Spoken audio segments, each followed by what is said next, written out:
पडून आहे. तुझा आता मोदीला पण तुम्हाला म्हणायचं आहे. आता मोदी तुम्हाला म्हणेल की मी 15 लाख टाकतो, 20 लाख टाकतो, आणि तुम्हाला हे धाक्यात पडायचं नाही. आणि म्हणायचं आहे की मागच्या वर्षीचे 15 लाख 20 लाख तसेच पडून आहे. मी आता सांगितलं की मी यवतमाळच्या सभेला गेलो होतो. तर तिथेच तसंच माझं भाषण देऊन बसायला गेलो. तर एक माणूस माझ्या जवळ आला आणि म्हणाला, ए तू एवढा छोटूसा, तुझं भाषण लोक ऐकेल का?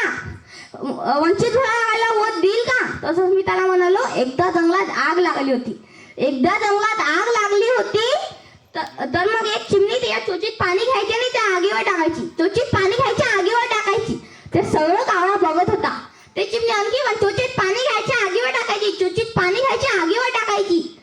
तसाच तो कावळा तिच्या जवळ आला आणि म्हणाला, एक चिमणी तू एवढी छोटीशी, तुझ्या चोच मध्ये किती पाणी बसते ग? हे एवढीशी चोच मध्ये पाणी बसते, एवढ्या चोचने हे आग नाही विझणार आहे ग. तशीच ते चिमणी म्हणाली, माहित आहे की माझ्या या चोचीने हे आग विझणार नाहीये, पण जेव्हा आगीचा इतिहास लिहिला जाईल ना, तेव्हा माझं नाव आग पेटवण्यामध्ये नसेल, आग विझवण्यामध्ये असेल. तसेच बाळासाहेब पण आपल्या हक्काची लढाई लढत आहे. जेव्हा त्यांचा इतिहास लिहिला जाईल ना, तेव्हा माझं नाव त्यांना साथ देणारे असेल, गद्दारीच्या यादीत नसेल. भले यादीत लोक कमी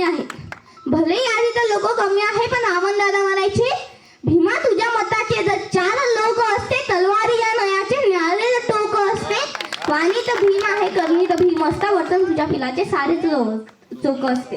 जय भीम, जय संविधान.